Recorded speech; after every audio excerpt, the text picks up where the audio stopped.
Hi, welcome to great Andhra. ప్రతి శుక్రవారం ఎన్నో సినిమాలు రిలీజ్ అవుతూ ఉంటాయి. మామూలుగా చూస్తే మేకింగ్లో ఇంకా చాలా సినిమాలు ఉంటాయి. వాటిలో ఎన్ని రిలీజ్కి వస్తాయి, ఎన్ని రావు, అందులో ఎన్ని హిట్ అవుతాయి, ఎన్ని కావు అనేది మనం చెప్పలేం సిచ్యువేషన్. కానీ కొన్ని సినిమాలకి కొంత యూనిక్నెస్ ఉంటుంది. కొన్ని సినిమాలకి మంచి పేరు వస్తుంది రిలీజ్ కాకముందు నుంచి, రిలీజ్ అయిన తర్వాత వాటికి ఉండే ఆ యూనిక్నెస్సే వేరు. కొన్ని సినిమాలు మనం చూడగానే టైటిల్ చూస్తే ఫస్ట్ ఆఫ్ ఆల్ ఈ టైటిలా దీనికి సంబంధించినదే ఉంటుందేమో స్టోరీ అనుకుంటాం, కానీ చాలా డిఫరెంట్గా ఉంటాయి. అలాంటిదే భరతనాట్యం. ఈ పేరు వినగానే ఏదో నాట్యం సినిమాలాగా భరతనాట్యంకి సంబంధించి ఏదో చూపిస్తారేమో అనుకుంటారు, కానీ ట్రైలర్ టీజర్ చూసిన తర్వాత ఇది చాలా డిఫరెంట్ అని అర్థమైంది. ఒక ఫుల్లీ ప్యాక్డ్గా ఉంది. దీంట్లో మనకి ఒక సస్పెన్స్, థ్రిల్లర్ ఎలిమెంట్స్, అలాగే మంచి కామెడీ కనిపిస్తుంది. అయితే ఈ సినిమాకి ఎందుకు ఈ యూనిక్నెస్ అంటే మాట్లాడుకోవాలంటే నిజానికి ఆ ట్రైలర్ చూస్తేనే అందరికీ నచ్చింది. అదే దాని యూనిక్నెస్. ఎందుకంటే సినిమాలో స్టార్ హీరోలు ఇలా కాకుండా కొత్త హీరో వస్తున్నారు. అలాగే డైరెక్టర్ అయితే మనకి పరిచయమైన డైరెక్టరే దొరసాని సినిమాని తీశారు, మహేంద్ర గారు. ఇప్పుడు కొత్తగా మనకి పరిచయం అవుతున్న హీరో ఏమో సూర్యతేజ, దనియేలే గారి అబ్బాయి. సో వీళ్ళిద్దరి కాంబినేషన్లో ఇప్పుడు మనం ఈ సినిమా చూడబోతున్నాం. అంతేకాదండి, ఓవరాల్ సినిమాలో కూడా మంచి క్యాస్ట్ ఉన్నారు. మీరు ఒకసారి ట్రైలర్ చూస్తే అర్థమవుతుంది, చాలా మంచి కాస్ట్ కనిపిస్తున్నారు, మంచి పర్ఫార్మర్స్ అందరూ కూడా. సో ఈ సినిమా ఎలా ఉండబోతుంది, అసలు ఏ కాన్సెప్ట్లో తీశారో మనకి చూడగానే అర్థమయ్యేది ఏంటి అంటే, ఆ అబ్బాయి అంటే హీరో ఎవరైతే ఉన్నారో తను ఒక అసిస్టెంట్ డైరెక్టర్ అవ్వాలనుకుంటున్నాడు. తను ఫేస్ చేసిన సిచ్యువేషన్స్ ఏంటి, తన వల్ల ఎవరైనా ఏమన్నా ఫేస్ చేశారా, వారి మాటల్లోనే విందాం. హాయ్ అండి.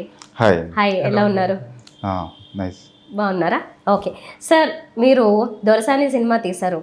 మీ ద్వారా ఆనంద్ దేవరకొండ అలాగే శివాని రాజశేఖర్ ఇద్దరు పరిచయం అయ్యారు. ఇప్పుడు మళ్ళీ కొత్త శివాత్మిక రాజశేఖర్ పరిచయం అయ్యారు. ఇప్పుడు సూర్యతేజని పరిచయం చేస్తున్నారు. కొత్త వాళ్ళందరినీ పరిచయం చేసే బాధ్యత తీసుకున్నారా? మిమ్మల్ని మీరు కూడా ఇంట్రడ్యూస్ చేసుకున్నారు దర్శకుడిగా.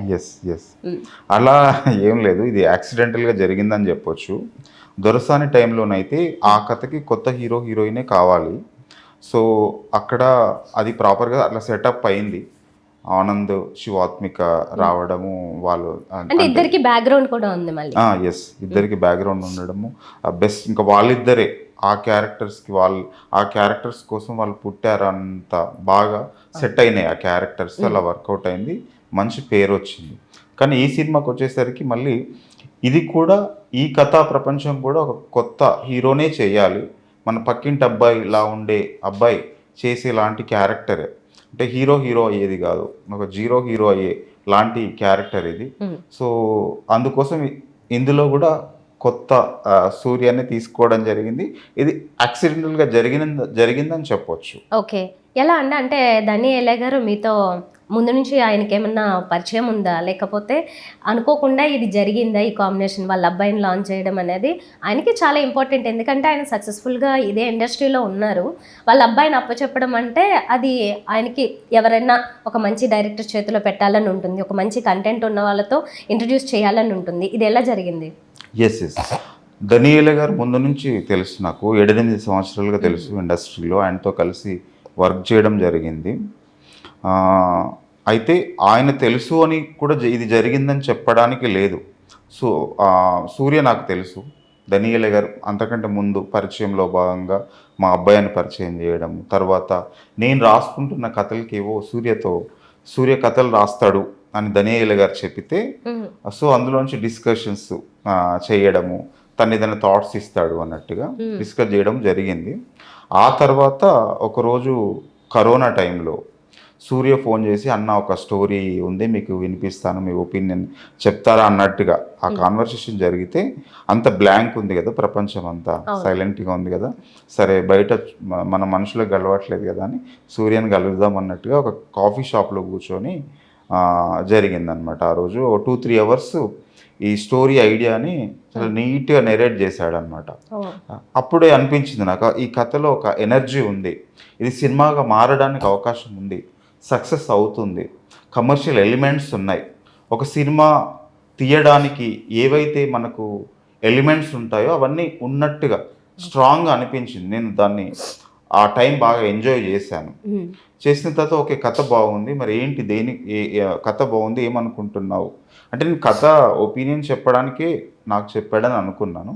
బట్ నేను చెయ్యాలనుకుంటున్నాను ఈ కథ, నేను హీరోగా అన్నట్టు ఏదో ఇండైరెక్ట్గా చెప్పాడు అనమాట. అదొక నాకు షాకింగ్ అని అనిపించింది. ఓకే. ఓకే. తర్వాత మరి ఓకే. ప్రొడ్యూసర్ ఎట్లా అన్నాను. అంటే కొత్త హీరోలకి అదెప్పుడు ఒక వార్ లాగానే ఉంటుంది కదా సినిమా చేయడానికి. సో ప్రొడ్యూసర్స్ ఉన్నారు అన్నాడు, నా ఫ్రెండ్స్ ఉన్నారు అని. మళ్ళీ షాక్ అన్నమాట. బట్ నేను అది నమ్మలేదు. ప్రొడ్యూసర్స్ ఉన్నారు అనే పాయింట్ నమ్మలేకపోయాను. అంత ఈజీగా జరిగే విషయం కాదు కదా. బట్ ఆ 1 వీక్లోనే ఒక మీటింగ్ సెటప్ అయింది. తర్వాత మీరు డైరెక్ట్ చేస్తే బాగుంటుంది అన్న, మీకు ఆ సెన్సిబిలిటీస్ ఉంటాయి. దొరసాని ద్వారా మీరు ఆనంద్ని బాగా ప్రొజెక్ట్ చేశారు. అవన్నీ తనలో ఉన్నాయి అన్నమాట. ఆ ఉద్దేశంతోనే తను నాకు చెప్పాడు అని అర్థమైంది. తర్వాత ప్రొడ్యూసర్స్తో మీటింగ్ అయిన తర్వాత ఇది సీరియసే అని అనిపించింది. అక్కడి నుంచి ఒక అడ్వాన్స్ తీసుకొని మళ్ళీ దాన్ని షేన్ చేసే ప్రాసెస్లో ఒక 3 months అట్లా కథ మీద మళ్ళీ వర్క్ చేసాము. ఇంకా అది మెటీరియలైజ్ అయిందనమాట. అంటే చెప్పాలి అంటే సూర్య ఇదంతా సెటప్ చేసి నా ముందు తీసుకొచ్చాడు అని చెప్పొచ్చు. ప్లాన్ అంతా తంది. ఓకే. సో నాకు ఏంటంటే ఇంటికి వచ్చి డోర్ కొట్టినట్టు అయిందనమాట. సో దాన్ని ఇది ఫాస్ట్గా చేయొచ్చు కదా. అప్పటికి మనము ఒక ఆ క్రైసిస్లో ఉన్నాం కదా, కరోనా క్రైసిస్లో ఉన్నాం కదా, ఆ బయటికి రావాలి, ఏదో ఒకటి చేయాలనే మూడ్లో ఉన్నాం కదా, వెంటనే స్టార్ట్ చేసాం. బట్ ఇది కూడా కొంచెం డిలే 20 months తీసుకుంది ఈ కథకి కూడా. ఓకే. సో చూడ్డానికేమో ఇప్పుడే చదువుకుని బయటకు వచ్చారు అనుకున్నా, చూస్తే ఏమో ఒక స్టోరీ మీరు రాయడం లేకపోతే నరేట్ చేయడం అంటే ఇండస్ట్రీతో బాగా టచ్ ఉందా అప్పటి నుంచి? దీంట్లోకే రావాలి అనుకున్నారా? దీనికి సంబంధించిందే స్టడీసే చేశారా? అసలు ఏంటి మీ బ్యాక్గ్రౌండ్? నా స్టడీస్ పెయింటింగ్లో అండి, బ్యాచులర్స్ ఇన్ ఫైన్ ఆర్ట్స్ అంటారు. ఎందుకు అది చేశారు? అంటే మీ ఫాదర్ ఇందులోనే ఉన్నారు, మీకు ఇదే రావాలనే ఆలోచన ఒకటి ఉండుంటే దానికి ఏంటి సంబంధం అని? అంటే ఫాదర్ డిజైనింగ్లో ఉన్నారు. Better than designing, not into films, better than designing is painting అనమాట. సో అట్లా ప్రొఫెషనల్ ఆర్టిస్ట్గా వెళ్దామని, అంటే ప్రాపర్గా ఎంఎఫ్ హుసేన్ లాగా, పికాసో లాగా వెళ్దామని. సో నేను బ్యాచులర్స్ ఇంకా మాస్టర్స్ చేశాను. అప్పట్లో ఉంది ఫిల్మ్ మేకింగ్కి రావాలి, ఫిల్మ్స్ చేయాలి అని. బట్ ఇంట్లో వాళ్ళు ఏమంటారు, యాక్టింగ్ సైడ్ రావాలని ఉంది ముందు నుంచి. యాక్టింగ్ సైడ్ కాదు, ఓకే, బ్యాక్ స్టేజ్. మరేంటి అంటే హీరోగా రావాలనేది మీ ఆలోచన కాదు కానీ అయ్యారా? అవునవును. ఓకే. ఇందులో హీరోయిజం ఎంతవరకు చూపించబోతున్నారు? కంటెంట్ ఎంత ఉంటుంది? మొత్తం కంటెంటే ఉంటుంది. ఓకే, హీరోయిజానికి సంబంధం లేదు. ఓకే. ఇది ఎక్కువ శాతం చూస్తుంటే మంచి కామెడీ కనిపిస్తుంది అండ్ ఫుల్లీ ప్యాక్డ్గా ఒక రష్ కనిపిస్తుంది. అంటే ఏదో జరుగుతుంది ఫాస్ట్గా అన్నట్టు ట్రైలర్ టీజర్లో అలాగే అనిపిస్తుంది. కానీ సినిమాలో ఉందా? అది ఉంటేనే కదా జనాలకి నచ్చేది. సో అది ఉంటుందా? అది చూడగలుగుతామా? మీరు ట్రైలర్లో ఎంత చూసారో మొత్తం సినిమా అలానే ఉంటుంది అనమాట. అదే ఎనర్జీతో ఉంటుంది, అదే స్పీడ్తో ఉంటుంది. మీకు ఇక్కడ ఆగింది, ఇక్కడ బోర్ కొట్టిందని ఉండదు. So okay. ఇలా కొంచెం సైలెంట్ ఉంటారండి మామూలుగా సెట్స్లో కూడా, లేకపోతే ఓన్లీ ఇంటర్వ్యూలో? కొంచెం ఇంట్రోవర్టే, అందరితో అంత ఈజీగా కలవాడు. బట్ ఆ వర్క్లో ఆ ఎనర్జీ ఫుల్ ఫ్లెజ్డ్గా ఉంటుంది. మా ఇద్దరికి మంచి సింక్ ఉంటుంది. ఓకే. నేను ఎస్పెషల్లీ సినిమా గురించి మాట్లాడాలంటే కాస్ట్ అంతా చాలా బాగున్నారు. అంటే మంచి పర్ఫార్మర్స్ ఉన్నారు. ఎవరిని చూసినా కాసేపు స్క్రీన్ మీద వాళ్ళు ఉంటే కొంచెం హడావిడిగా అట్రాక్టివ్గా కనిపించే వాళ్ళు చాలామంది ఉన్నారు ఇందులో. సో వీళ్ళందరూ ఎలా పరిచయాలతోనే సెట్ అయ్యారా? ఇదంటే ఫస్ట్ స్టోరీ వరల్డ్ లో క్యారెక్టర్స్ అవి చాలా స్ట్రాంగ్ క్యారెక్టర్స్ ఉంటాయి. సూర్యతో పాటు సూర్య చుట్టూరా ఉన్న ఒక స్ట్రాంగ్ వరల్డ్ ఉంటుంది. ఒక క్రిమినల్స్ వరల్డ్ ఉంటుంది, ఒక పోలీస్ వరల్డ్ ఉంటుంది, ఇట్లా సినిమా వరల్డ్ ఉంటుంది. ఇందులో నుంచి మనుషుల డిజైర్స్, వాళ్ళకు ఏర్పడే సిచ్యువేషన్స్, వాళ్ళ అవసరాల్లోంచి వాటిని ఓవర్కమ్ చేస్తూ ఎట్లా ముందుకెళ్తాయి అనే క్యారెక్టర్స్, వాళ్ళకి ఎదురుపడ్డ సిచ్యువేషన్ని వాళ్ళ మైండ్ సెట్లోంచి ఎలా డీల్ చేశారు, అందులో నుంచి ఒక క్రైమ్ ఎలివేట్ అవ్వడం, దాంట్లో నుంచి ఆ క్రైమ్ మనకి చూస్తున్న ప్రేక్షకులకి నవ్వు తెప్పించేలాగా ఉంటుంది. సో ఆ స్ట్రాంగ్ క్యారెక్టర్స్ 4-5 క్యారెక్టర్స్, హర్షవర్ధన్ గారు, వైవహర్ష గారు, అజయ్ ఘోష్ గారు, టెంపర్ వంశీ గారు, ఇట్లా స్ట్రాంగ్ క్యారెక్టర్స్. అంటే పరిచయాలతో జరిగిందానంటే ఇప్పుడు కొంచెం దనియేలే గారి ఇన్ఫ్లుయెన్స్, తర్వాత దొరసాని నేను చేసిన కదా దాని తాలూకు నమ్మకం, దాంట్లో నుంచి మేము వాళ్ళతో మాట్లాడడం, వాళ్ళకి క్యారెక్టర్స్ విపరీతంగా నచ్చడం, దాంట్లో నుంచి వాళ్ళు ఒక టెరిఫిక్ ఎవరి ఆట వాళ్ళు ఆడేశారనమాట తెర మీద. ఓకే. సో మీ కంట్రోల్లో ఉందా అండి ఎందుకంటే అంత మంచి పర్ఫార్మర్స్ ఇంకా కొంచెం ఇంప్రూవ్మెంట్ ఇస్తారు డెఫినెట్గా వాళ్ళందరూ. అదే మీరు చెప్పిన దానికంటే కొంచెం ఎక్కువ అవుట్పుట్ ఇచ్చారు వాళ్ళు. ఎస్ అది కంట్రోల్లోనే ఉంటుంది, బికాజ్ వాళ్ళు వెల్ ఎస్టాబ్లిష్డ్ ప్రూవ్డ్ యాక్టర్స్ కదా. వాళ్ళకి తెలుసు డైరెక్టర్కి ఏది కావాలో అది ఇవ్వాలి, దానిలో నుంచి ఆయన ఏం కోరుకుంటున్నాడు దాన్ని మనం స్పాట్ ఇంప్రూవైజేషన్ చేసి ఎలా ఇవ్వాలనేది. అది ఎప్పుడు అంటే వాళ్ళు మాట విన్నారే కాదు, మనకి కావాల్సిన దానికంటే ఎక్కువ మనకి మనం అనుకున్న దానికంటే ఎక్కువ ఇస్తూ వాళ్ళు ఇంకా ఎక్కువ సపోర్ట్ చేస్తారు. ఆ క్యారెక్టర్కి హెల్ప్ అవుతుంది, డైరెక్టర్కి హెల్ప్ అవుతుంది, ఆ కథా ప్రపంచం ఇంకా ప్రాపర్గా నిర్మించబడుతుంది. వాళ్ళ నిజానికి వాళ్ళు కూడా ఎంత ఎదిగినా ఒదిగి ఉండే వాళ్ళే ఉన్నారు కాబట్టి మీకు నచ్చినట్లుగా ఇవ్వడం జరుగుతుంది. అది జరుగుతూ ఉంటుంది. ఓకే, మరి సూర్యతేజ మీరు కొత్త వాళ్ళు, కొంతమందితో పరిచయం ఉండొచ్చు ఉండకపోవచ్చు, కానీ ఆన్ సెట్స్లో వీళ్ళంతా మంచి పర్ఫార్మర్స్తో చేసేటప్పుడు మీకు వచ్చిన ఇబ్బందులు ఏమన్నా ఉన్నాయా? నేను రీచ్ అవుతానా లేకపోతే ఎలా అనిపించింది ఆ టైంలో? లేదు అలా ఏమనిపించలేదు. అందరూ కంఫర్ట్ ఇచ్చారు, అందరూ చాలా ప్రొఫెషనల్గా బిహేవ్ చేస్తారు, అంత క్లోజ్గా మాట్లాడతారు. సో ఆ కంఫర్ట్ ఉంది. చాలా బాగా చేశారు, వాళ్ళే చేయగలుగుతారు యాక్చువల్లీ ఆ క్యారెక్టర్స్. సో చాలా సపోర్ట్ చేశారు, చాలా హెల్ప్ చేశారు, చాలా జోక్స్ చేసేవాళ్ళు, ఎంజాయ్ చేసాం అనమాట. ఓకే, టీజర్లో ఏదో చూసాను నేను, ఒక తప్పు చేయడానికి రెడీ అయ్యారు మీరు కదా? ఏంటో తప్పు? అది సినిమాలో చూడాలి, అదే సస్పెన్సా? ఓకే, సో ఇలా ఏదైనా అంటే ఒక ఎవరికైనా ఒక బోర్డర్ ఉంటుంది, ఏదైనా ఇది చేయాలి ఇది కోరుకున్నారు, ఒక గోల్ ఉన్నప్పుడు కొంచెం బోర్డర్ దాటి ఇది పని చేద్దాంలే దీనికోసం అని అనుకుంటాం మామూలుగా. మీరు అలా రియల్ లైఫ్లో ఏం చేసి ఉన్నారు? హీరోగా చేయడం. అదేనా? Okay, too big for me no, like అసలు అనుకోకుండా హీరోగా చేస్తే కొంచెం ముందుకు వెళ్తాం లైఫ్లో. అట్లీస్ట్ నా ఐడియాని సినిమా రూపంలో చూపించవచ్చు అనే ఉద్దేశంతో ఐ బికేమ్ హీరో. బట్ సినిమాని చూస్తే నేను హీరోగానే అలా ఏం అనిపించదు. వెరీ బ్లెండెడ్ క్యారెక్టర్ ఉంటుంది, అందరితో ఈక్వల్గా ఉంటుంది, at least merged with a film అనమాట. సో బాగుంటుంది.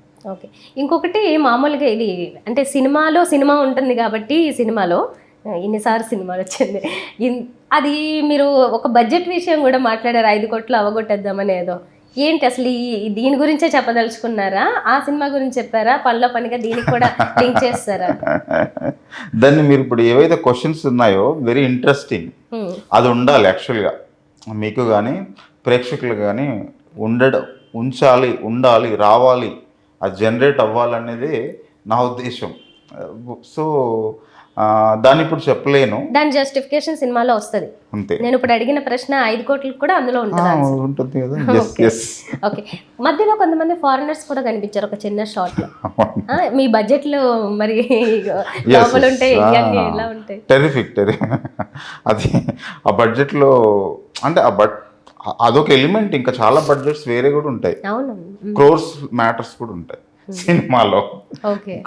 సో దాని రిలేటెడ్ చాలా థింగ్స్ ఉంటాయి అన్నమాట. అవన్నీ మనం తెర మీద మాత్రమే చూసే కైండ్ ఆఫ్.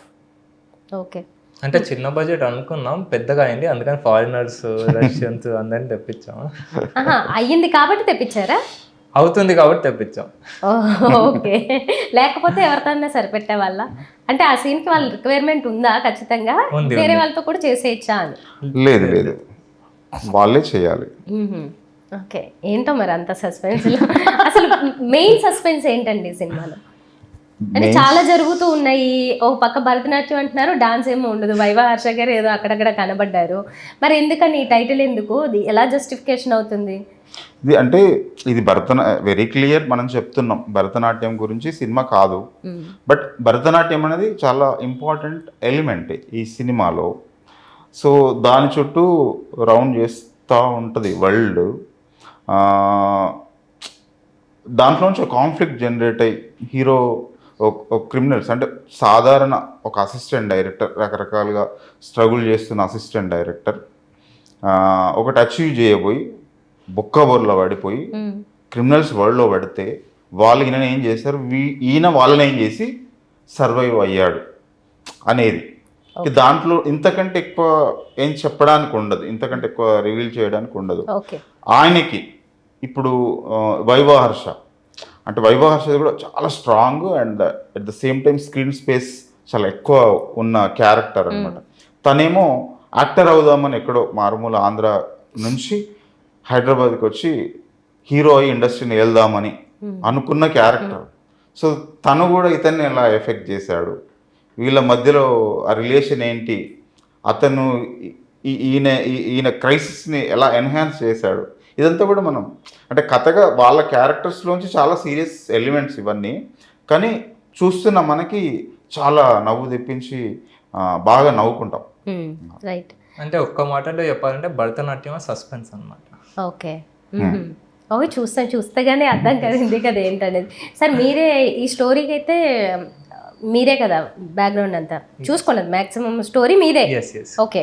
సో ఈ స్టోరీ రాస్తున్నంతసేపు ఎవరి క్యారెక్టర్ హైలైట్ చేయాలని మీకు అనిపిస్తుంది? యాజ్ ఏ హీరోగా మీకు చేసుకోవాలనిపిస్తుంది, కానీ మరి హర్ష గారిది కనిపిస్తుంది, వైవా హర్ష గారిది కనిపిస్తుంది, అంటే ట్రైలర్లో కూడా వాళ్ళు ఎక్కువ కనిపిస్తున్నాయి. ఎలా చేశారంటే అప్స్ అండ్ డౌన్స్ ఎవరికి ఎంత శాతం ఇవ్వగలిగారు అందులో? అంటే నేను కథ రాసుకునేటప్పుడు నేను అనుకోలేదు యాక్చువల్లీ. సో అప్పుడు అయితే అందరు క్యారెక్టర్స్ ఇంకా హీరో క్యారెక్టర్ కంటే వేరే క్యారెక్టర్స్ ఎక్కువ ఉంటాయి అనమాట. ఓకే. సో నేను అలాగే కనిపించింది, ట్రైలర్ కూడా అలాగే అనిపించింది. నేను నరేషన్స్ ఇచ్చేటప్పుడు అంటే వేరే వాళ్ళకి ట్రై చేసేటప్పుడు అరే హీరో క్యారెక్టర్ ఎక్కువ ఉండాలి అని చెప్పారు.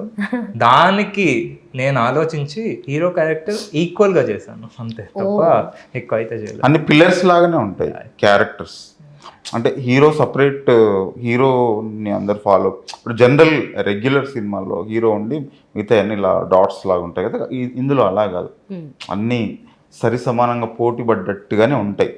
తను రాస్తున్నప్పుడు కూడా వేరు వేరు పోర్షన్స్గానే రాస్తుంటారు.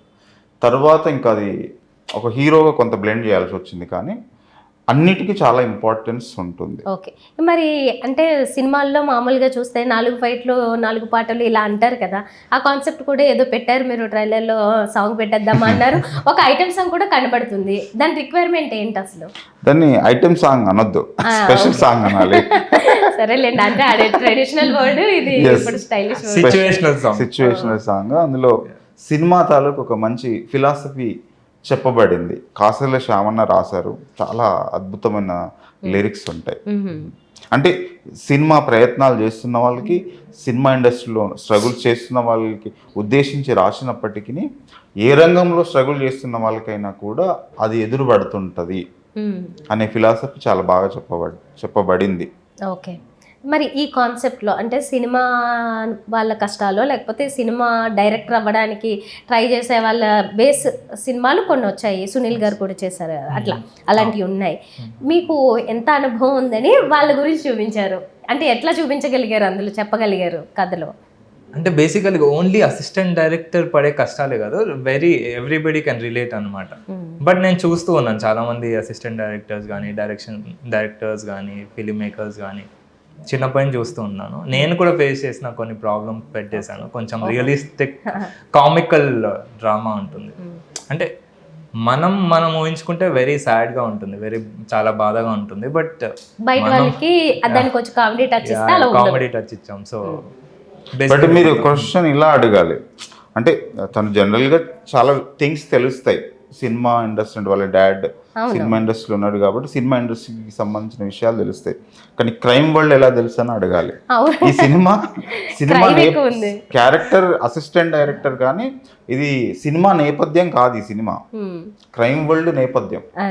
సో మాత్రమే అసిస్టెంట్ డైరెక్టర్, కానీ మిగతా అంతా క్రైమ్ చుట్టూ ఎక్కువ తిరిగింది. ఓకే, మరి చెప్పండి అయితే క్రైమ్ ఎలా తెలుసు? హైపోథెటికల్ క్వశ్చన్ అండి. అది ఎందుకు?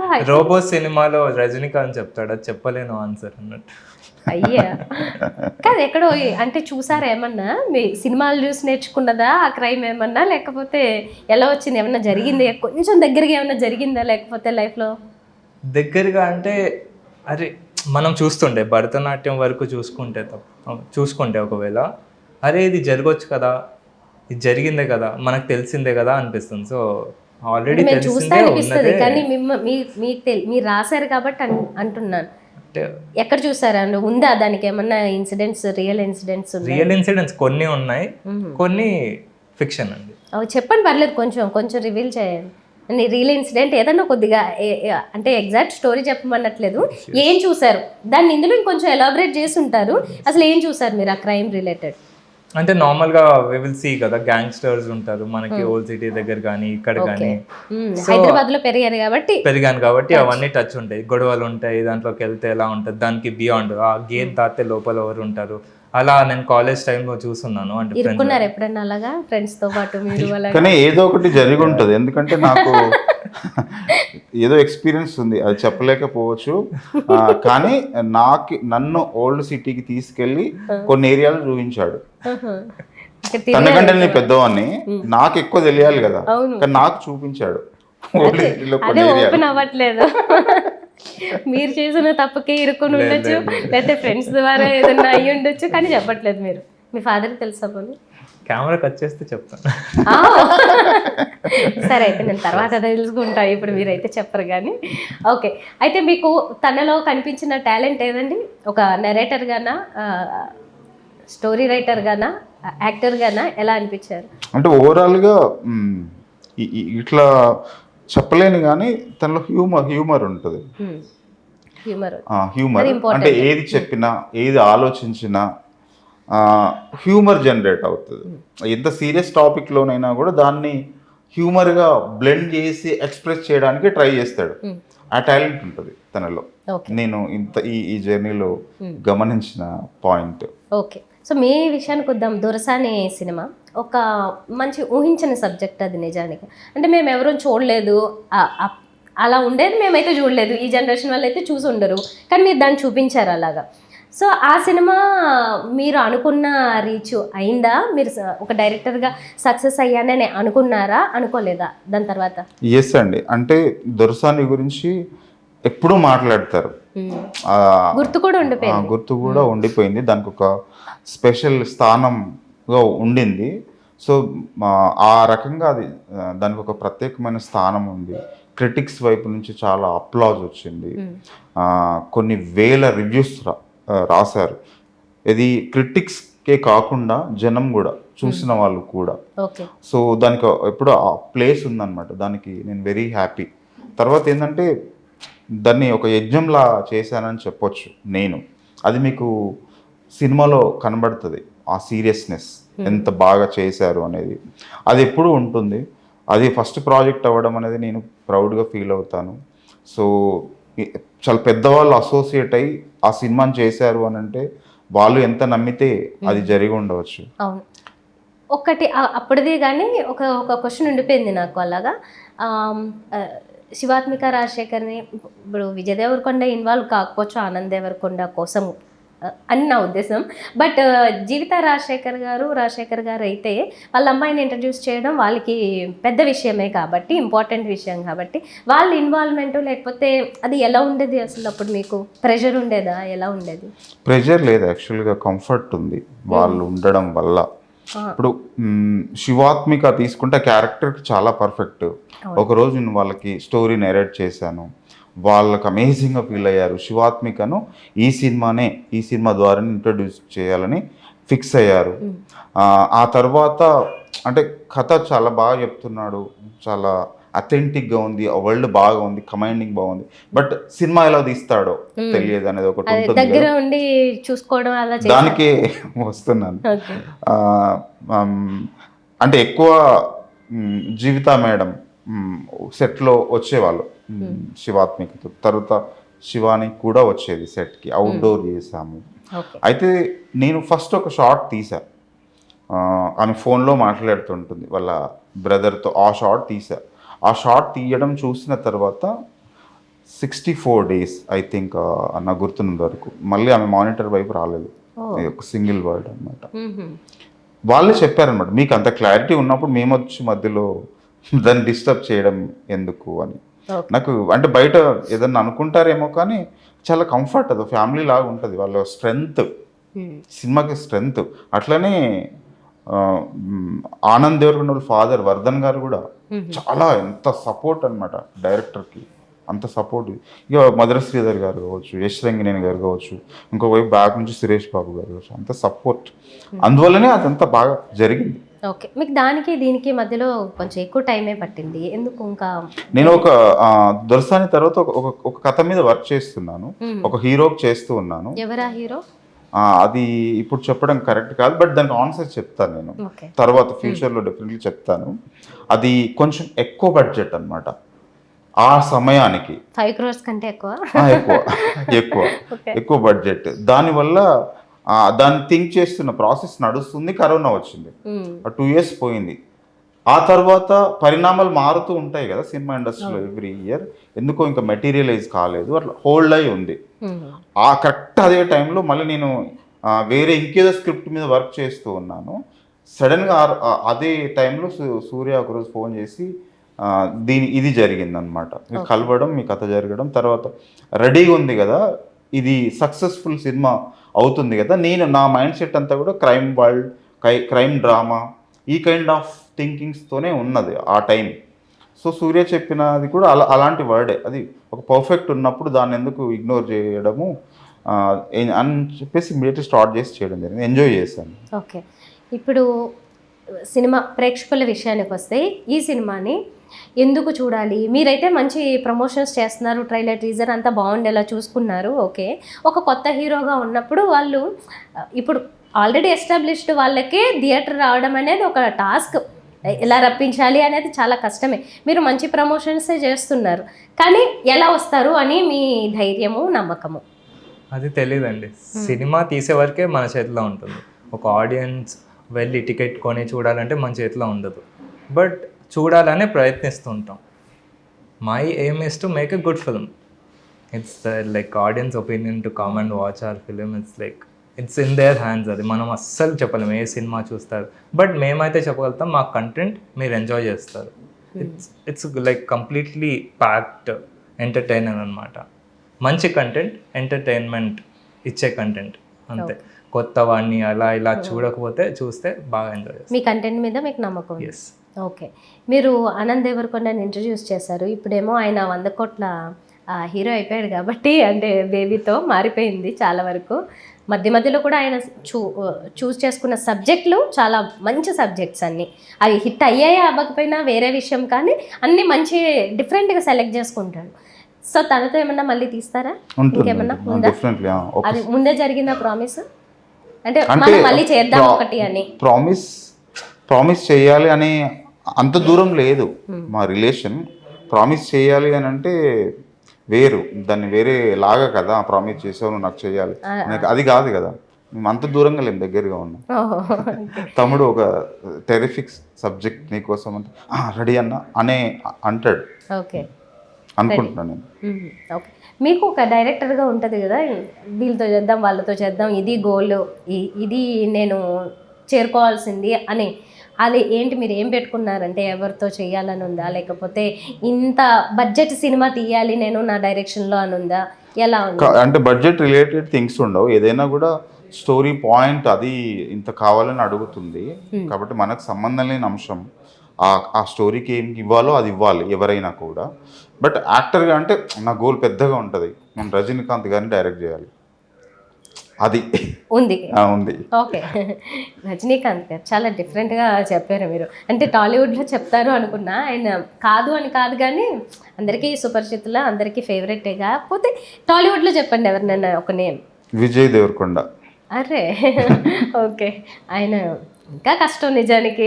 రజనీకాంత్ గారు అని విజయ్ దేవరకొండ దొరికే అవకాశం తక్కువలాగా ఉంది సిచ్యువేషన్. అక్కడనే అట్లేం ఉండదు అనుకుంటున్నాను నేను. ఏదైనా కూడా ఒక స్టోరీనే డిసైడ్ చేస్తుంది, దానికి ఆ ఎనర్జీ ఉండాలి, ఉంటే అన్నీ జరుగుతాయి. ఓకే, సో మన హీరో గారి విషయానికి వస్తే, హీరోయిన్తో ఎలా ఉంటుంది మీకు? అంటే మీ కష్టాలు, మీ క్రైమ్ ఇదంతా ఓకే, ఆమె పార్ట్ ఎలా ఉంది ఇందులో? ఆమె పార్ట్ కూడా రిలేటబుల్ ఉంటుంది. కష్టాల్లో ఒక భాగం గర్ల్ ఫ్రెండ్ అనమాట. మీతో పాటు రైట్ చేస్తూ ఉంటారా ఆవిడ కూడా? అంతా మాక్సిమం కాదు, but she has a main important part. ఆమె కూడా మా ప్రాబ్లమ్స్లో ఇన్వాల్వ్ అయ్యి ఉంటుంది. ఓకే, సో ఆమె వల్ల కూడా చాలా ప్రాబ్లమ్స్ వస్తాయి, సో అలా తీసుకెళ్ళే కదా. మీరు క్రియేట్ చేస్తారు ప్రాబ్లమ్స్, ఆమె వల్ల క్రియేట్ అవుతాయి, మిగతా వాళ్ళందరూ ఆల్రెడీ ప్రాబ్లమ్స్ చేస్తూనే ఉన్నారు. లేదు, అందరి వల్ల నేను ఎక్కువ ఆలోచించేసి ప్రాబ్లమ్స్తో పడతాను. ఓకే, ఎవరెవరికి చూపించారు ఈ సినిమా? కొంచెం మన టాలీవుడ్ పెద్దలు లాంటి వాళ్ళతో కన్సిడర్ చేసుకుంటా అలాగా ఎవరెవరికి చూపించారు, ఏమన్నారు? ఇంకెవరికి చూపించలేదు యాక్చువల్గా, చూపించలేదు. మీలో మీరే. చూపిస్తాం, చూపించాలి. ప్రీవియస్ కొంతమంది దగ్గర వాళ్ళకి వేసి చూపించాల్సి ఉంది. ఓకే, ఇప్పుడు ఒక సినిమా ఏదైనా తీసినప్పుడు చాలా సినిమాలకి కొన్ని కట్స్ చేసేస్తారు. ముందు అనుకున్నది వేరే ఉంటుంది, కొద్దిగా ఇది వద్దులే లాగ్ అనుకున్నా ఏ కారణాలతోనో కొన్ని తీసేస్తారు. మీరు దొరసానిలో అలా ఎంత కట్ చేశారు, ఇక్కడ ఎంత తీస్తారు? లేదండి, నాకు ఒక చాలా క్లారిటీ ఉంటుంది ఎడిటింగ్ రిలేటెడ్. నా స్ట్రెంగ్త్ కూడా, నాకు డైరెక్షన్ తర్వాత నా స్ట్రెంగ్త్ అంతా ఎడిటింగ్లో ఉంటుంది. నేను చాలా ప్యాక్డ్గా తీస్తాను, చాలా ఫాస్ట్గా తీస్తాను. తర్వాత ఏది తెర మీద ఉంటుందో దాన్నే తీయడానికి ట్రై చేస్తాను. సినిమాగా చెప్పాలంటే అంటే ఓ 5% పోయి ఉంటుందేమో. పేపర్ మీద ఉన్నది ఫస్ట్ కప్ అంటే సెన్సార్ అయిన దానికి ఓ 5% ఆ చిన్న చిన్న రెమ్మలు ఉంటాయి కదా, అవి ఇట్లా కట్ చేసినట్టు ఉంటాయి, కానీ ఏదైతే రాసామో అదే ఉంటుంది, ఏం తీయలేదు. ఓకే, మిమ్మల్ని అడగాలి ఇప్పుడు, ఆయన డైరెక్షన్ మీకు ఎలా అనిపించింది? నా కథని ఏంటి ఇలా చేశారు అనిపించిందా? నా కథని ఇంకా బాగా చేశారే నేను ఊహించిన దానికంటే అనిపించిందా? ట్రూత్ ఆర్ డేర్లో మీరు సమాధానం చెప్పాలి. ఇప్పుడు పెద్దగా చెప్పాలా చిన్నగా చెప్పాలా? ఎలా అంటే మీ ఇష్టం, పెద్దగానే చెప్పండి, దాని గురించి చాలా చిన్న చిన్న ఆన్సర్లు ఇస్తుంది. ఫస్ట్ చెప్పినప్పుడు కథ చెప్పినప్పుడు ఇది చాలా చిన్న ప్రాజెక్ట్, అంటే అందరు కొత్త వాళ్ళు ఉండాలి, అందరు కొత్త ప్రొడ్యూసర్స్ కాబట్టి చిన్నగా చేద్దాం అనుకున్నాం. బట్ మెల్లగా వివేక్ సాగర్ వచ్చాడు, మా కేవనావన్ వచ్చాడు, మెల్లగా రవితేజ గిరిజాల వచ్చాడు, మెల్లగా ఆర్టిస్టులు వచ్చారు, అజయ్ ఘోష్ గారు, హర్షవర్ధన్ గారు, హర్ష వచ్చాడు, టెంపర్ వంశీ, ఇలా పెద్దగా అయిపోయి ఇది చాలా మంచి ప్రాజెక్ట్గా తీర్చిదిద్దగలిగారు మా డైరెక్టర్. సో ఆయన వల్లే. So because of him we got we made our project very big, like in large scale అంతే. Okay, so finally trailer teaser చాలా బాగుంది నిజంగానే. ఈ మధ్య నాకు చాలా సినిమాలు అలా అనిపించాయి, కానీ కొన్ని సినిమాలు నేను చూడలేదు కాబట్టి సినిమా రిజల్ట్ ఎలా ఉందో తెలియదు కొన్ని నిజానికి. బట్ ఇది చూసినంత వరకు అయితే ట్రైలరు టీజరు బాగుంది, కాస్ట్ బాగుంది, క్యారెక్టర్స్ కూడా బాగా అనిపించాయి. ఫైనల్గా మీరు ప్రేక్షకులకి ఏం చెప్పాలనుకుంటున్నారు ఈ సినిమా గురించి? అంటే ఇది ఇప్పుడు సూర్య చెప్పినట్టు ఒక చిన్నగా మొదలై ఒక ప్రాపర్ ఆడిటోరియంని ఫుల్ 2 గంటల 4 నిమిషాలు ఎంటర్టైన్ చేసే ప్రాజెక్ట్గా మారింది కదా, ఫుల్ ఫ్లెడ్జ్డ్ కమర్షియల్గా ప్రాపర్గా. మనం థియేటర్లోకి వెళ్ళి ఫ్యామిలీ మెంబర్స్ అందరు కలిసి చూస్తూ నవ్వే లాంటి సినిమాగా మారింది కదా. సో దానికోసం ప్రేక్షకులు రావాలి, వాళ్ళ ఎయిమ్ అదే కదా, హ్యాపీనెస్. థియేటర్కి వెళ్తే అది ఫుల్ ఫ్లెడ్జ్డ్గా ఉంటుంది. సో నేను ఇది అంత బాగా డీల్ చేయడానికి మా ప్రొడ్యూసర్స్ పాయల్ మేడం తనిచ్చిన సపోర్ట్ వల్ల ఇంత బాగా చేయగలిగాము. సో అల్టిమేట్గా ఏంటంటే ది బెస్ట్గా వచ్చింది. థియేటర్కి వస్తే ఎవరు డిసప్పాయింట్ కారు, ఆ ప్రామిస్ మేము చేయగలము.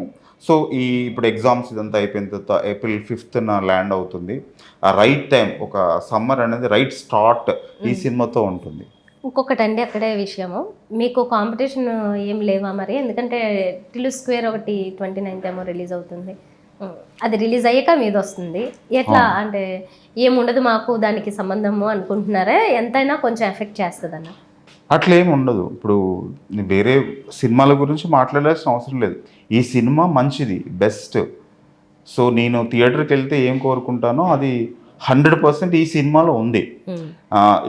ఈ సినిమా లక్ష్యం ఏదైతుందో అది రీచ్ అయ్యేలాగా ఉంది. ప్రేక్షకులకు వచ్చినప్పుడు అది స్ప్రెడ్ అవుతుంది కదా. టిల్లు స్క్వేర్ కూడా మంచి సినిమా డెఫినెట్లీ అవుతుంది, దానికి మంచి బజ్ ఉంది, దానికి వస్తారు. బట్ ఒక సినిమానే నడవాలని లేదు కదా. మన తెలుగు సినిమాకి ఆడియన్స్ చాలా ఉన్నారు. 4 సినిమాలు వచ్చినా కూడా అన్నీ ఎంజాయ్ చేసేంత ఉంది. కంటెంట్ బాగుంటే దాన్ని మాత్రం లిఫ్ట్ చేస్తారు. Right, okay. మీరేమైనా చెప్పాలనుకుంటున్నారా ఫైనల్గా ప్రేక్షకులకి? సినిమా మీకు ఎంటర్టైన్మెంట్ ఇస్తుంది, కొత్త వాడిని అని చూడకపోతే కంపల్సరీ మీరు ఎంజాయ్ చేస్తారు. ఇట్స్ ఆల్ కంటెంట్ బేస్డ్, అందరూ క్యారెక్టర్స్ ఈక్వల్గా ఉంటాయి. మీరు ఇలా కూర్చుంటే సినిమా అయిపోయిందని కూడా మీకు తెలియదు, అంత ఫాస్ట్గా వెళ్తుంది. Cinema is the most beautiful fraud in the world అనేది తెలియాలంటే April 5th వచ్చి చూడండి. Okay, thank you so much అండి. ఆల్ ది బెస్ట్ ఇద్దరికి. Thank you so much.